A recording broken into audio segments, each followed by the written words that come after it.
Daniel, capítulo 7. A partir de agora, a coisa vai mudar um pouco de figura no texto de Daniel.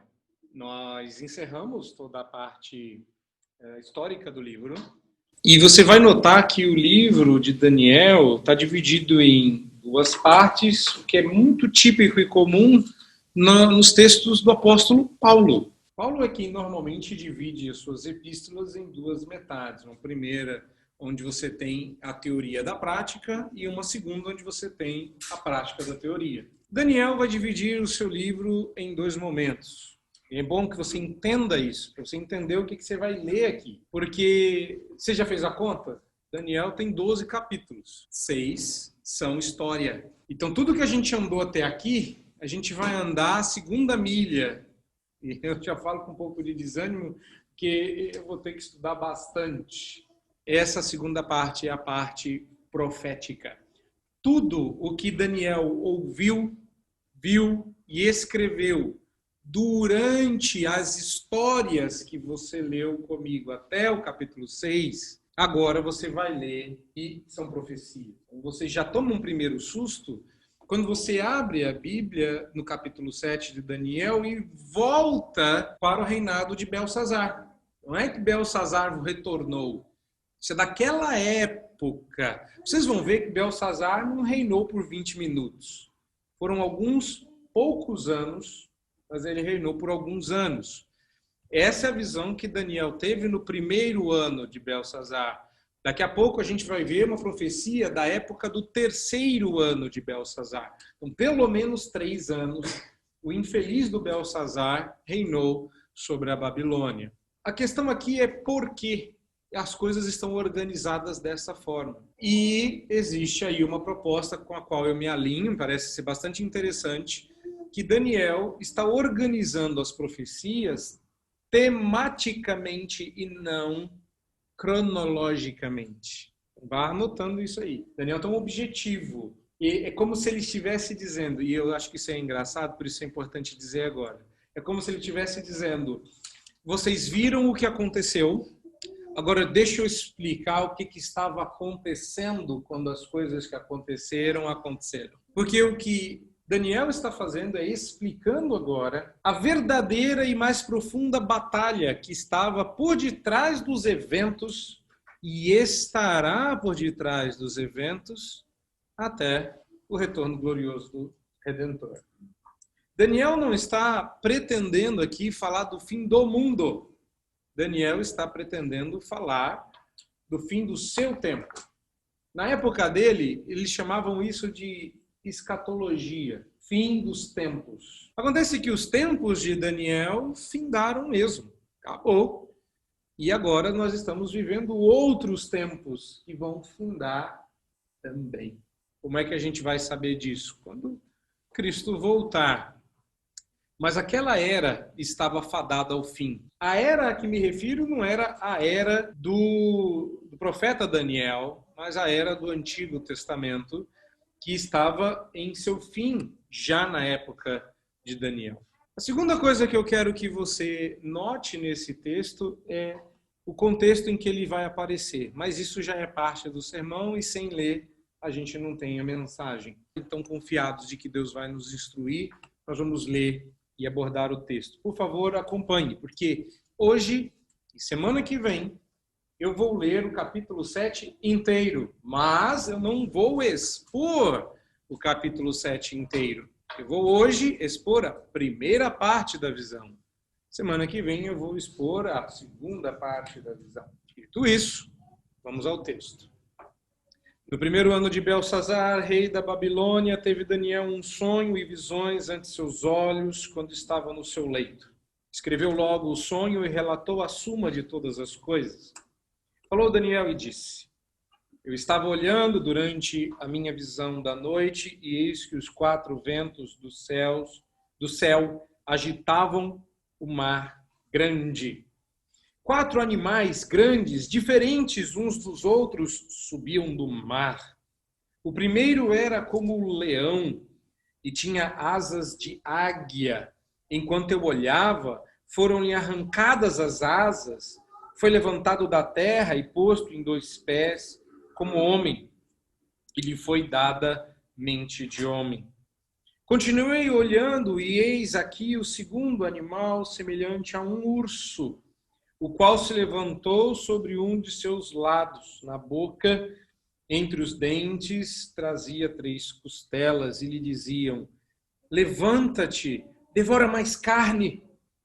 Depois disto, continuei olhando, e eis aqui outro, semelhante a um leopardo, e tinha nas costas 4 asas de ave. Tinha também este animal 4 cabeças, e foi-lhe dado domínio. Depois disto, eu continuava olhando nas visões da noite, e eis aqui o 4º animal, terrível, espantoso, sobremodo forte, o qual tinha grandes dentes de ferro. Ele devorava e fazia em pedaços e pisava aos pés o que sobejava. Era diferente de todos os animais que apareceram antes dele e tinha 10 chifres. Estando eu a observar os chifres, eis que entre eles subiu outro pequeno, diante do qual 3 dos primeiros chifres foram arrancados. E eis que neste chifre havia olhos, como os de homem, e uma boca que falava com insolência. Esse é o problema de retrato falado, né? A gente faz uma ideia, né? Você está fazendo essa imagem na sua cabeça? Continuei olhando até que foram postos uns tronos. E o ancião de dias se assentou, sua veste era branca como a neve, e os cabelos da cabeça como a pura lã. O seu trono eram chamas de fogo, e suas rodas eram fogo ardente. Um rio de fogo manava e saía diante dele.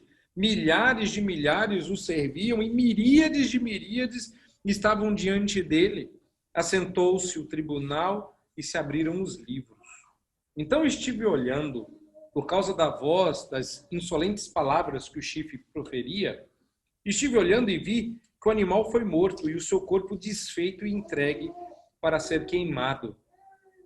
Quanto aos outros animais, foi-lhe tirado o domínio, todavia foi-lhes dada prolongação de vida por um prazo e um tempo. Eu estava super preciso, né? Um prazo e um tempo. Claro, não é? Eu estava olhando nas minhas visões da noite, e eis que vinha com as nuvens do céu um como o filho do homem, e dirigiu-se ao ancião de dias, e fizeram chegar até ele. Foi-lhe dado domínio e glória e o reino, para que os povos, nações e homens de todas as línguas o servissem. O seu domínio é domínio eterno, que não passará, e o seu reino jamais será destruído. Quanto a mim, Daniel, o meu espírito foi alarmado dentro de mim. Por que será? E as visões da minha cabeça me perturbaram.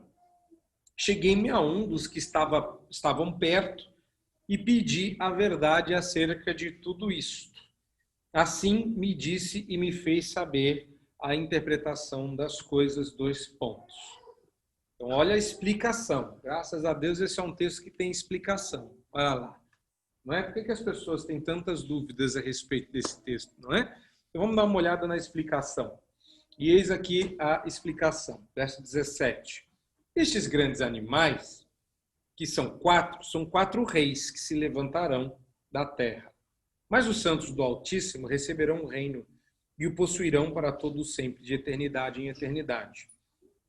Então tive o desejo de conhecer a verdade a respeito do 4º animal, que era diferente dos outros, muito terrível, cujos dentes eram de ferro, cujas unhas eram de bronze, que devorava e fazia em pedaços e pisava aos pés o que sobejava. E também a respeito dos 10 chifres que tinha na cabeça e do outro que subiu, diante do qual caíram 3. Daquele chifre que tinha olhos e uma boca que falava com insolência e parecia mais robusto do que os seus companheiros. Eu olhava e eis que este chifre fazia guerra contra os santos e prevalecia contra eles, até que veio o ancião de dias e fez justiça aos santos do Altíssimo, e veio o tempo em que os santos possuíram o reino. Então ele disse: o 4º animal será um 4º reino na terra, o qual será diferente de todos os reinos, e devorará toda a terra, e a pisará aos pés e a fará em pedaços. Os 10 chifres correspondem a 10 reis que se levantarão daquele mesmo reino, e depois deles se levantará outro, o qual será diferente dos primeiros e abaterá a 3 reis. Proferirá palavras contra o Altíssimo, magoará os santos do Altíssimo, e cuidará em mudar os tempos e a lei, e os santos lhe serão entregues nas mãos por um tempo, 2 tempos e metade de um tempo. É a precisão hebraica. Mas depois se assentará ao tribunal para tirar o domínio, para o destruir e o consumir até o fim. O reino e o domínio e a majestade dos reinos debaixo de todo o céu serão dados aos povos dos santos do Altíssimo, e o seu reino será reino eterno, e todos os domínios o servirão e lhe obedecerão. Aqui terminou o assunto. Quanto a mim, Daniel, os meus pensamentos muito me perturbaram e o meu rosto se empalideceu, mas guardei essas palavras ou estas coisas no meu coração. Eu tenho a impressão que essa vai ser a reação no final deste sermão. Sabe qual é o nosso maior problema e com o que eu vou começar? Dizendo para vocês que estudar escatologia e estudar o tema do fim do mundo é sempre um desafio, porque a gente espera que em uma preleção, uma pregação, um texto, a gente resolva tudo. Principalmente um texto como esse. Esperar que em um único sermão fácil, direto, resolva todas as questões relacionadas às nossas muitas dúvidas que um texto como esse possa levantar. Estou dizendo isso em termos de possibilidade, porque vai que a explicação que deram para Daniel foi suficiente para você e você não está mais com dúvida. Não, super entendi o que o rapaz disse para Daniel. Agora, se você, como eu, ficou com alguma dúvida, então nós talvez precisemos de um pouco mais de tempo aqui para entender isso. O segundo motivo é que eu conheço vocês todos e sei que vocês vieram de diferentes backgrounds, todos.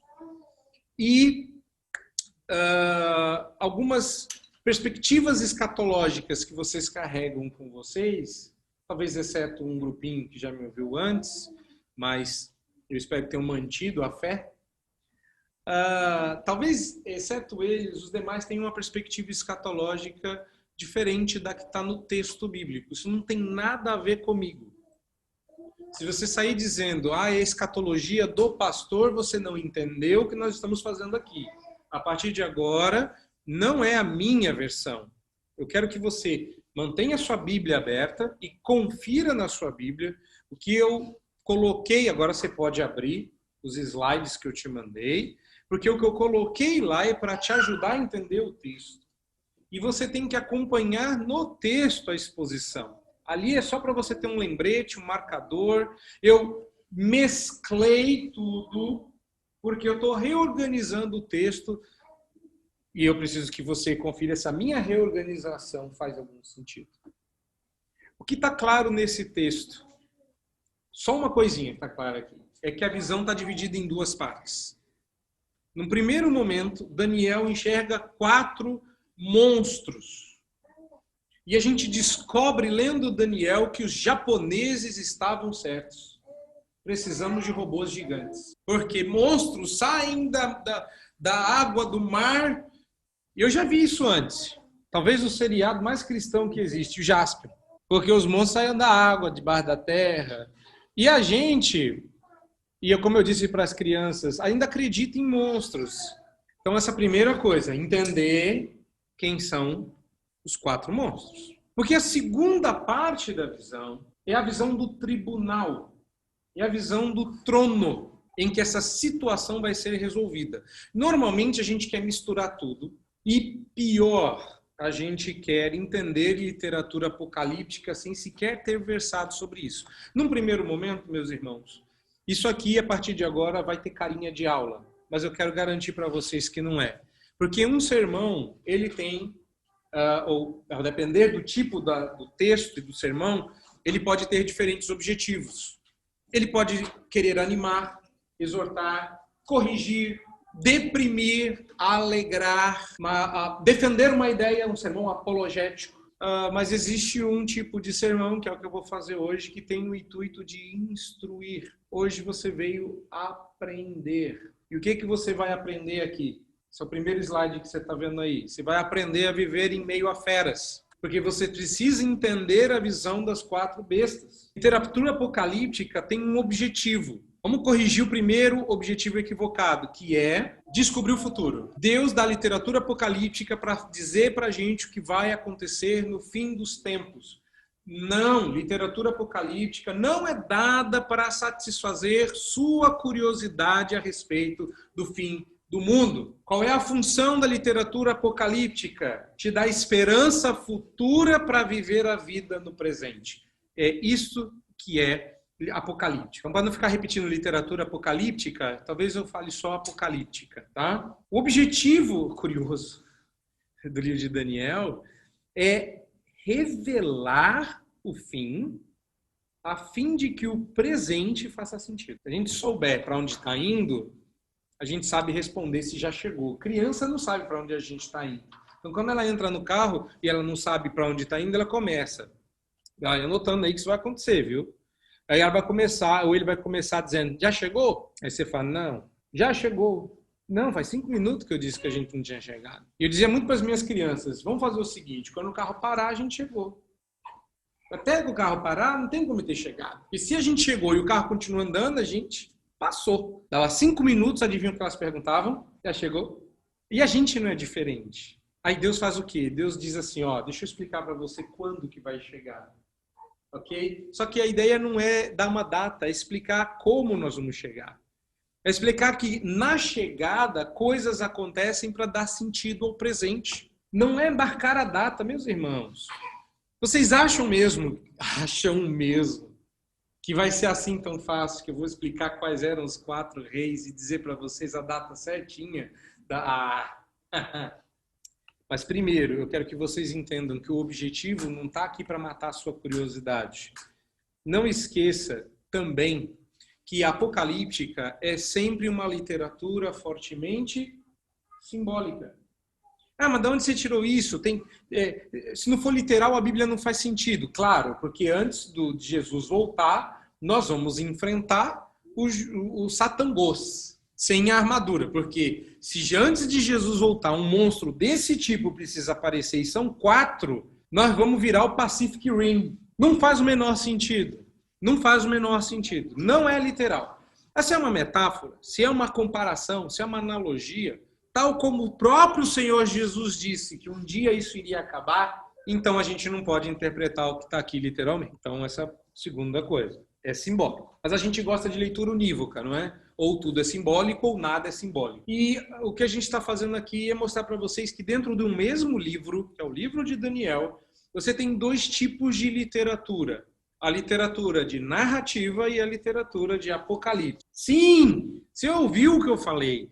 Tem Apocalipse no Antigo Testamento.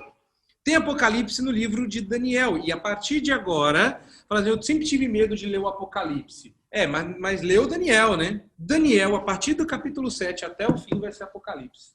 Então, se você queria estudar Apocalipse, continue conosco até o final do livro de Daniel. Você fala, mas eu não entendi. Como é que isso aqui pode me ajudar? Eu vou chegar lá e eu vou pedir para vocês abrirem a Bíblia, porque tem coisas que eu não coloquei aqui. Então, em algum momento, eu vou pedir para vocês abrirem no livro de Apocalipse. E sabe o que vocês vão descobrir lá? Que os 4 animais citados em Daniel estão lá, em Apocalipse. E não é à toa. Mas se você não entender o que esses animais significam, nada faz sentido. Então, hoje, nós vamos começar entendendo o primeiro slide, o segundo slide aí. Então, vá para o próximo, onde nós estamos no começo desse texto. Tá? A primeira coisa é desfazer uma má impressão inicial. Quando a Bíblia fala de 4 animais grandes, diferentes uns dos outros, que subiam do mar, o primeiro como um leão, o segundo como um urso, o terceiro como leopardo e o quarto como um... Não é isso que a gente imagina? Um leão com as asas de águia, um leopardo com 4 cabeças. A segunda imagem é uma segunda versão aí mais próxima da cultura pop para você entender que esse monstro está até um pouquinho humanizado, o quarto indescritível. O que é que esses textos querem dizer? Não as imagens, esquece as imagens. Essa é a imagem que a gente faz, a imagem está errada. A pergunta é o que esses animais significam? Então vamos começar a entender algumas coisas para nos ajudar. A primeira delas é o leão. A primeira figura é a figura do leão. Um leão com asas. E aí, qual é a nossa tendência? Porque esse leão é dito que as suas asas foram cortadas, ele foi posto de pé e foi dado mente como de homem. E ele andava como homem. Ele era tipo... Isso aí já passou, viu? É um outro seriado japonês, chamava Lion Man. Eu falei que os japoneses estavam certos. O que isso significa? Primeiro, identificar esse primeiro personagem com Nabucodonosor. Porque parece óbvio, né? O rei, o leão, a glória e a majestade envolvidas. Ele perde as asas, como significando perdeu a sua glória. E depois ele é posto de pé como homem e foi dado mente como homem, que é quando ele restabelece a sua sanidade. O primeiro rei é Nabucodonosor. Porque se é o Nabucodonosor, então é só fazer uma continha. 1, 2, 3, caímos no Império Romano. A besta indescritível, que comparado inclusive no mapa, foi quase 4 vezes maior do que todos os impérios. Você pega o Império Babilônico, com toda a sua glória, era uma cerejinha perto do Império Romano. Então, tá aí, descobri, agora é só achar os dois no meio, aí ficou fácil, não é? É o persa e o grego. Aí, pronto, acabou. Já sabemos a data. Ou então, não é. O primeiro era a Babilônia, o segundo era Roma, o terceiro, aí chega o quarto, que é os Estados Unidos. Vocês lembram da visão que Daniel teve que explicar para Nabucodonosor da imagem? Ele falou dos 4 reis e o que eu disse sobre aquilo. A figura não está tentando mostrar quem é Nabucodonosor, mas mostrar o tipo de rei que ele foi e o tipo de rei que haveria de vir. Um leão com asas, ou seja, a ideia de majestade e glória, a ideia de alguém que reina com suntuosidade, com luxo, com autoridade, com poder. O segundo que aparece aí é o urso, que se levanta como que vindo de um dos seus lados, e ele repara que a sua boca ainda tem 3 costelas da última vítima. E alguém diz assim, para não, continua. Claro que nesse segundo momento dá-se a sensação de que só pode ser Ciro. Até porque, vamos combinar que Nabucodonosor não facilitava a nossa vida colocando como símbolo da Babilônia um leão. Só que o símbolo da Pérsia não era um urso. Depois você tem os leopardos. Abacuque vai se referir aos babilônicos como leopardos. Aí já bagunçou tudo. Porque Abacuque vai dizer, no capítulo 1, que os babilônicos são tão rápidos e tão ferozes que parecem que eles não estão montados em cavalos, mas em leopardos. E caso você não saiba, o leopardo é um bichinho que corre e faz um estrago muito maior. Então essa era a ideia.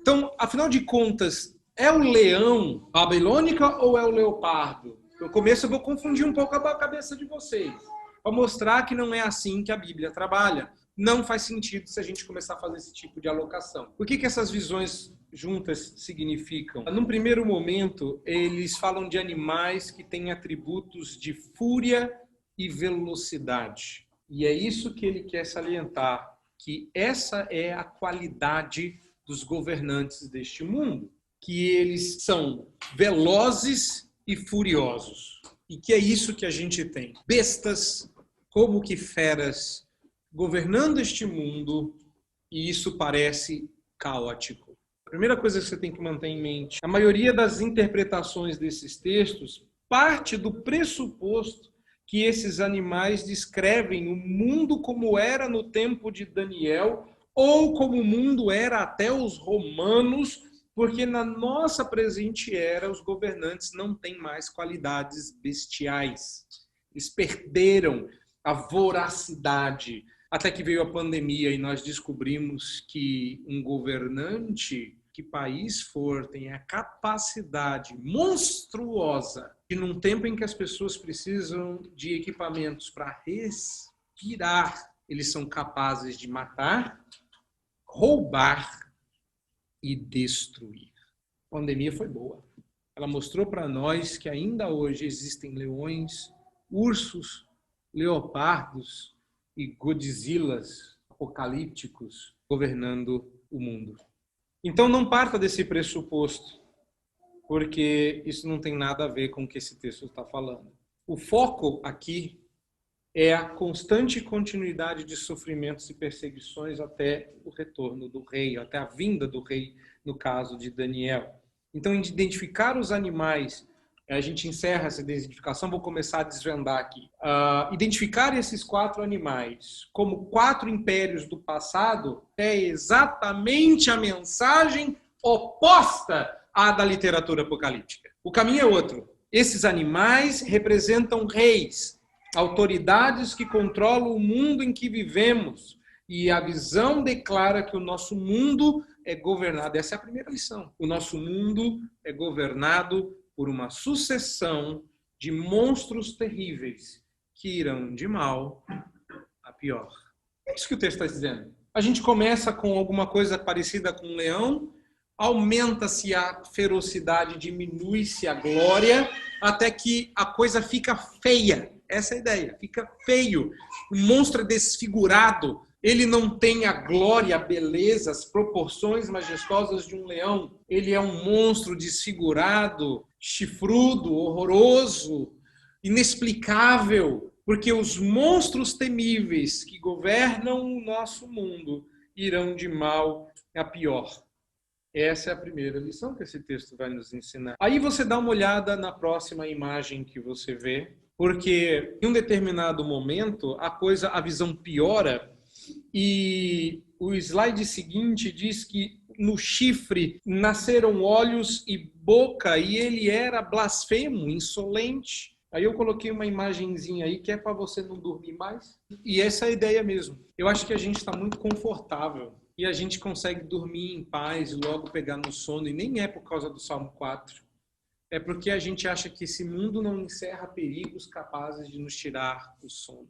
Pois é exatamente isso que o texto está dizendo. Nós vivemos num mundo onde há boas razões para não se dormir à noite. Se você está confiado, e isso é uma coisa que no começo, quando eu comecei a trabalhar com a minha família, custou um pouquinho, talvez esse seja um desafio para todos nós, é que o que protege a nossa casa não é a porta nem a parede. Que o que impede o nosso prédio de ruir e nos engolir em meio a escombros é a providência e a proteção do Senhor. Mas não, a gente confia demais. A gente está confortável demais.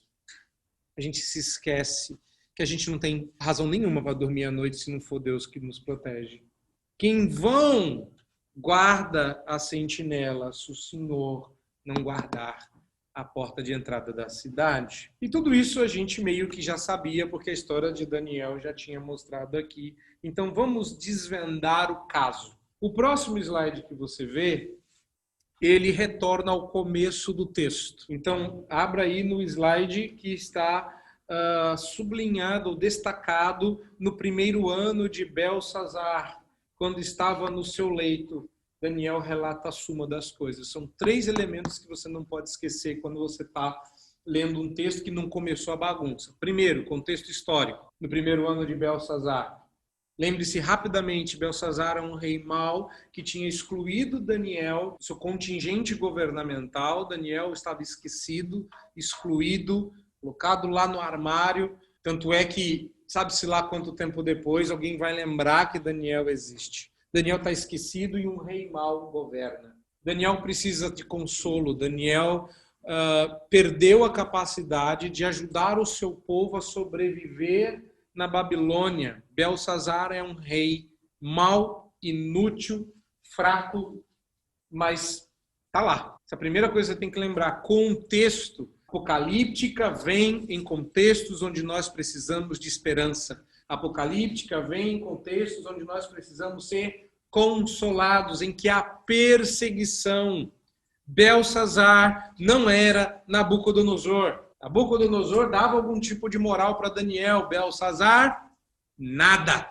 Segunda coisa, o que você está lendo aqui é um sonho. Daniel viu essas coisas quando estava no seu leito. Tanto é que ele diz que ele teve que se levantar e logo escrever o sonho, ou seja, ele teve o sonho e acordou e escreveu às pressas para que ele não esquecesse o que tinha visto. Então, algumas coisas aqui parecem bagunçadas, mas você tem que perdoar que às 3:30 da manhã, acordar depois de um sonho desse, não é fácil.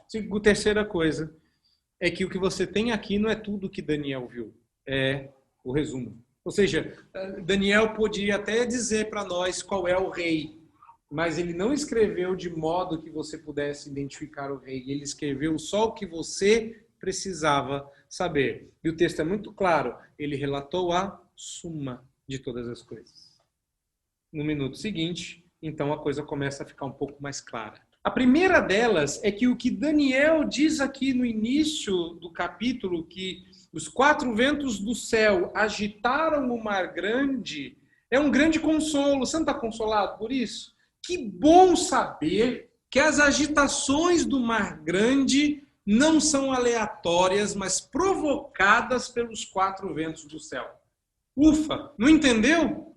Isso é o primeiro capítulo de Daniel, quando ele diz que ele sabe que a convulsão política do seu tempo está sendo não provocada, mas controlada pela mão de Deus. E é difícil porque o que a gente está lendo aqui não parece dizer muita coisa. Então, primeira delas, vento significa geralmente batalha, luta, guerra. Ventos é uma metáfora para briga, para batalha. Segunda coisa que você deve entender aqui, mar. A figura de mar é a figura de forças políticas incontroláveis no mundo.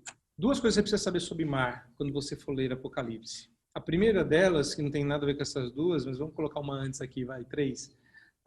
Eu não gosto muito de praia. Quando eu era pequeno, eu ficava aliviado de saber que o mar já não existe. Quem sabe areia, né? Calor. E a minha esperança era, no céu não vai ter praia, porque o mar já não existe. Aí você estuda e descobre que vai ter. Olha a minha alegria, vai ter praia, fica tranquilo. Porque mar é a figura de... Quando o mar está agitado, é a figura de convulsão política, de caos político.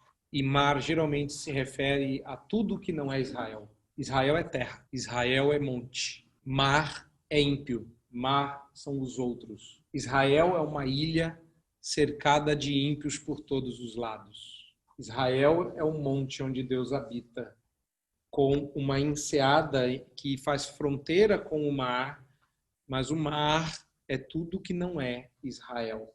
Quando, então, em Apocalipse se diz que o mar já não existe, é porque todos seremos um único povo. Todos seremos Israel. Não haverá mais convulsão política, não haverá mais vizinho. Todos seremos um único povo. Não há mais ímpio, não há mais mar. E aí, quando você vê que o mar grande, que é a figura que ele está pensando da sua geografia, o mar Mediterrâneo, está se agitando, tem nada a ver, porque o mar Mediterrâneo está de um lado, a Babilônia está vindo para cá, as persas estão vindo de cá, tem nada a ver. O que ele está dizendo das bestas que emergem do mar é que dessa convulsão política, que não tem nada a ver com Israel, Deus faz surgir reis maus. E como é que eu sei que é Deus que faz surgir? Primeiro segredinho. Pega a sua Bíblia. Abra a sua Bíblia, abre em Zacarias, e você vai ler comigo aí que esse negócio de 4 ventos é a coisa mais fácil que tem. Por quê? Porque você não lê Zacarias. Se lesse Zacarias, saberia. Porque 4 significa completude. 4 ventos é que Deus resolveu fazer ventar, fazer uma convulsão política acontecer. E 4 é um número significativo na Bíblia. Eu não vou abrir só na Bíblia, só em Zacarias, na Bíblia eu vou abrir só. Né? Mas o uso simbólico do número 4 representa completude, ou seja, que deu o tempo de acontecer o que tinha que acontecer. Vamos dar uma olhada? Acompanha comigo aí. Nós saberíamos se lêssemos, por exemplo, Zacarias 1:18. Porque se você ler lá, você vai ver que lá fala de 4 chifres. Sim? Agora vá para 1:20, porque lá em Zacarias 1:20 fala de 4 ferreiros. Se você for agora para 2:6, você vai ver 4 ventos. E se você for para o capítulo 6 de Zacarias, verso 1, você vai ver 4 carruagens. E 6:5, 4 espíritos. Agora você entende por quê. Olha como é que Daniel, que conhecia muito bem o Antigo Testamento, eu já provei isso para vocês, que Daniel conhecia muito bem o Antigo Testamento. Ele era especializado em Jeremias, Isaías e Crônicas, que são os textos que ele mais usa. Mas agora é profecia. Você vai descobrir que Daniel conhece muito de Antigo Testamento. Agora, outra pessoa que conhece o Antigo Testamento, João. E essa é a razão pela qual o apóstolo, conhecido pelos seus hebraísmos, João é o apóstolo que mais usa conteúdo hebraico em língua grega. Essa é a razão pela qual em Apocalipse, capítulo 4, verso 6, vou deixar você abrir sua Bíblia lá, tem que conferir qual é o problema. A falta de paciência. Eu estou preparando vocês para o sermão da semana que vem. Não faz sentido eu dizer que Jesus vai resolver tudo, que você continua sem saber quem são as bestas. Apocalipse 4, verso 6, fala de 4 seres viventes. Achou? E o capítulo 6 fala de 4 cavaleiros em Apocalipse. Agora vai para o capítulo 7 de Apocalipse. O que você encontra? 4 anjos. Primeira coisa, o uso não é aleatório. 4 ventos não significa que eles vêm de norte, sul, leste e oeste. 4 nas escrituras é o número de que deu o tempo de se completar o propósito de Deus. 4 é um símbolo de completude. Está completo. 4 é bastante usado na Bíblia para se referir metaforicamente a uma ideia de completude. E vocês viram que o uso é abundante. Tem 4 coisas esquisitas em toda a Bíblia. Tanto é que, às vezes, a gente confunde os cálculos que o sábio faz em Provérbios. Há 3 coisas que Deus abomina e uma 4ª que ele detesta. Me ajuda. Você não gosta de quantos? De 2, 3 ou 4? Porque Deus está dizendo que o número 4 resume a ideia de que está completo. Faltava um item, não falta mais. Está completo. 4. Ok? No próximo slide, você tem Daniel reagindo à visão que teve dos animais. Diz ele que ele ficou alarmado e que as visões o perturbaram e ele resolveu pedir ajuda aos universitários. E ele agora precisava saber a interpretação correta. E a primeira coisa que o ser angelical diz a Daniel é que os animais não são literais, mas 4 reis. E aí a gente vai tentar de novo entender qual é esses reis. Lute contra isso. Eu juntei aí 2 slides. Você tem no primeiro slide a explicação dos 4 reis. Daniel insiste no 4.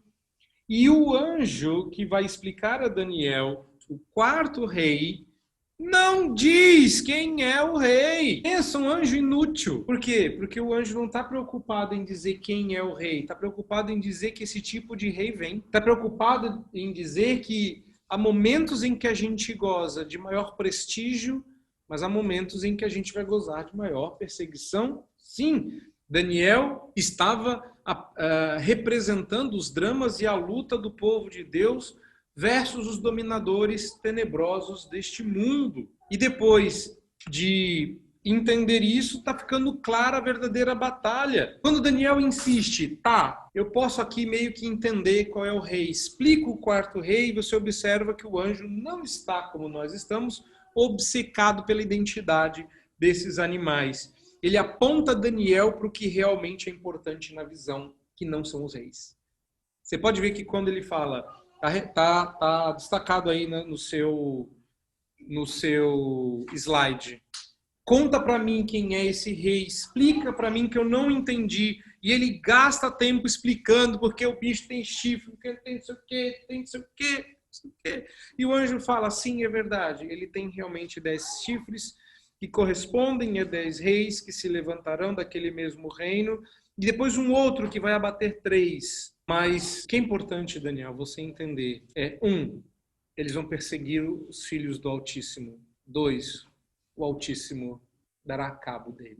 O que é importante não é quem são os reis, mas que Deus não deixará que isso aconteça por muito tempo. E que quando acontecer, não é para você estranhar. Nossa, você reparou na OMS? Você reparou na União Europeia? Você reparou na guerra com a China, não sei das quantas, com os Estados Unidos, com a Coreia do Norte? Meus irmãos, as nações continuam agindo como se fossem bestas feras. E os governantes deste mundo continuam sendo representados por animais, de águias imperiais a lobos-guará. Mas o que esse texto está dizendo não é outra coisa senão: quando você for perseguido, não estranhe. E aí você fala, mas onde tem essa lição na Bíblia? Você está tirando isso dessas visões? Não esqueça que Hebreus vai dizer: não estranhei o fogo ardente que há entre vós, pois ainda não tendes resistido até o sangue. Ou seja, o texto em Hebreus está dizendo: vocês estão achando difícil essa perseguição? Vocês sabem que coisa pior pode acontecer. Então, seja crente. Então, quando o intérprete vai explicar a Daniel, ele não está ocupado ou preocupado com a identidade dos reinos, mas ele poderia fazer se quisesse. Não vem com essa história de que estava na hora, não era não sei o quê, porque Isaías, muito tempo antes, deu o nome de Ciro. Ciro vai trazer a gente de volta da Babilônia. Mas a gente nem foi. Quem vai levar a gente para a Babilônia? Merodach-Baladã não é. Evil-Merodach também não é. E fala, mas Ciro, o nome escrito aqui, Ciro vai trazer a gente de volta. Daniel viu Ciro. Daniel estava vivo, viu Ciro, trabalhou com Ciro e viu seu povo voltando, ainda que ele tenha ficado. Então, se o anjo quisesse, ele podia dizer: rapaz, o nome do quarto rei é um tal de Trump. Escreve aí. Podia estar na Bíblia, irmãos, mas não está, porque o objetivo não é dizer quem é o rei, ou quem é o bicho, ou quem é, seja lá quem for. O objetivo é mostrar que perseguições haverão. Essa é a segunda lição, que a gente às vezes estranha o desconforto desse mundo, porque a gente acha que está lidando com o cachorro de casa, com o gatinho de casa. A gente está transitando entre bestas feras que, se pudessem, nos devorariam, porque odeiam o nosso Senhor.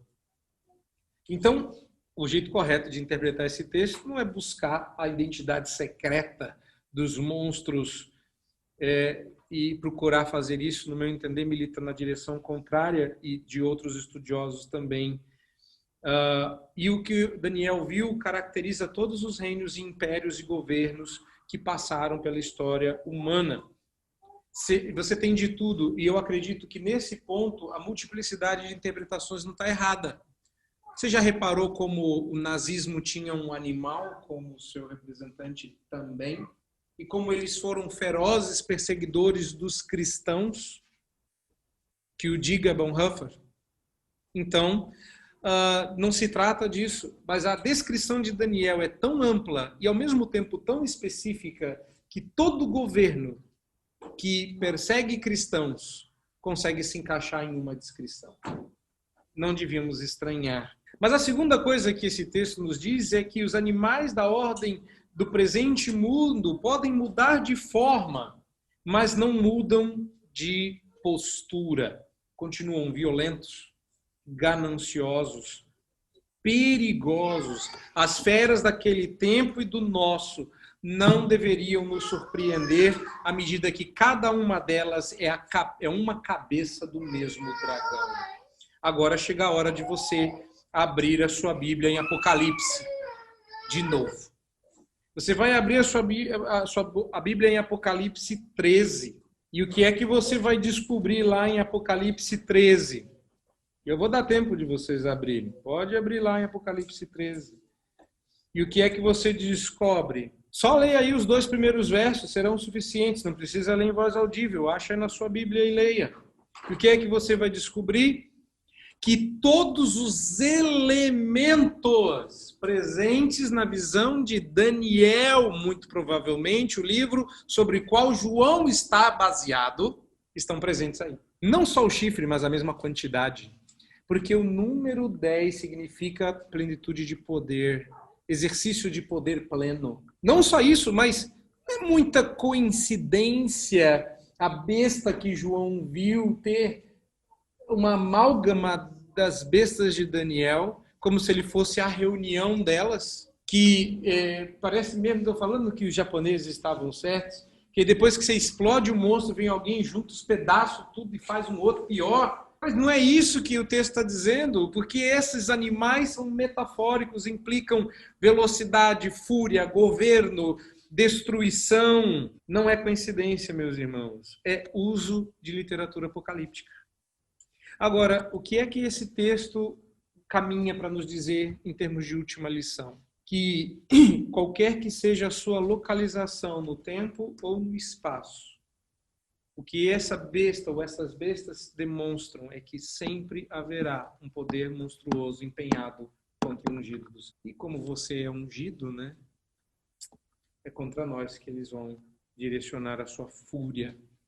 Volta para Daniel. Esse capítulo 7 está construído de modo a fazer com que a narrativa seja uma crescente até o seu pico.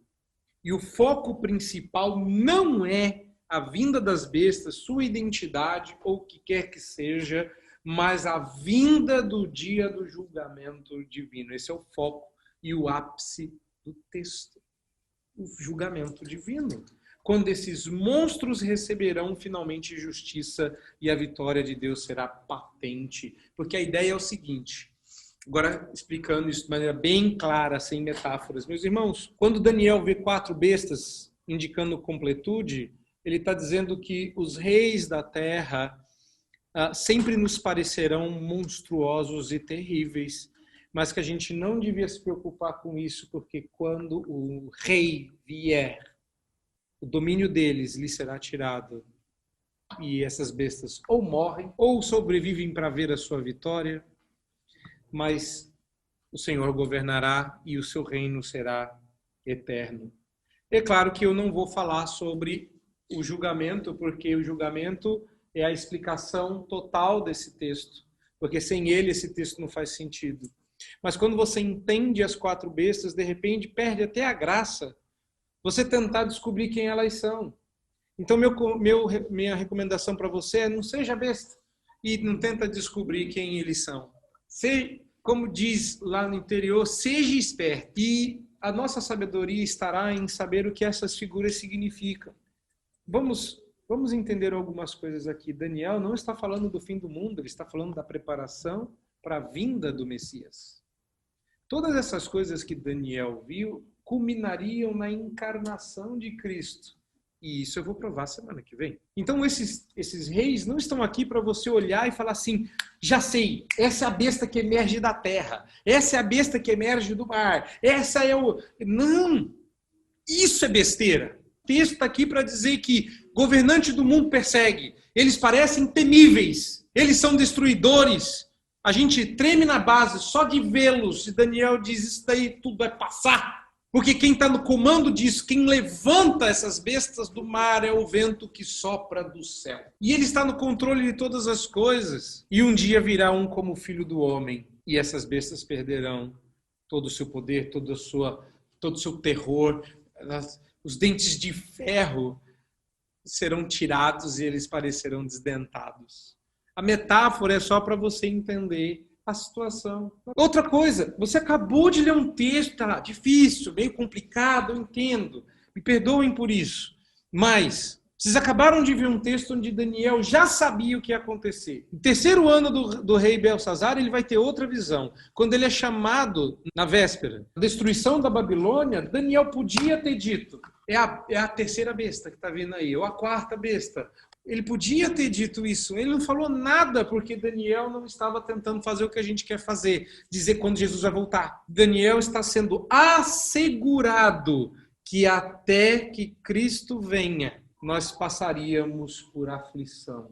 Mas Deus vem em seu resgate dizendo: Daniel, tenha bom ânimo. Eu vencerei o mundo. Agora ficou fácil. Você já sabe que chifre significa poder. Você já sabe que 10 chifres significa poder pleno. Você já sabe que o chifre, ou seja, a pessoa imbuída desse poder dirá absurdidades. insolências. Se você está tentado a pensar no anticristo, calma. Nós estamos só no capítulo 7, mas agora acabou pelo menos parte do drama. Semana que vem nós vamos ver o desfecho dessa história. A primeira é entender os 4 animais. Ok, agora nós vamos entender o tribunal, o que vai acontecer com esses 4 animais, o que isso implica para nós. Então, semana que vem a gente fecha. Mas essa é a base sobre a qual as outras lições farão sentido. Vamos encerrar com uma oração e eu espero que Deus tenha falado ao seu coração, pelo menos no sentido de você não achar que está tudo sempre muito bom. Quando a gente olha para governantes na China aproveitando do Covid para oprimir a Igreja de Cristo, quando vocês veem os nossos governantes fazendo o corpo mole para permitir que as igrejas abram de novo suas portas, quando a gente vê dificuldades sendo impostas hoje para que a Igreja de Cristo continue, a gente tem que olhar para Daniel e falar, tá aí mais alguém que persegue, tá aí mais um chifre, mas o Filho do Homem virá. E quando ele vier, o corpo desse animal será queimado.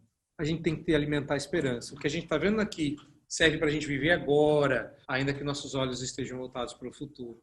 Não pensa que isso aqui é só curiosidades gerais. Isso é para amanhã, para hoje à tarde, para no meio da semana a gente não esmorecer quando a gente vir esses animais vindo do mar. Deus abençoe e que a gente se prepare, porque semana que vem tem muito mais.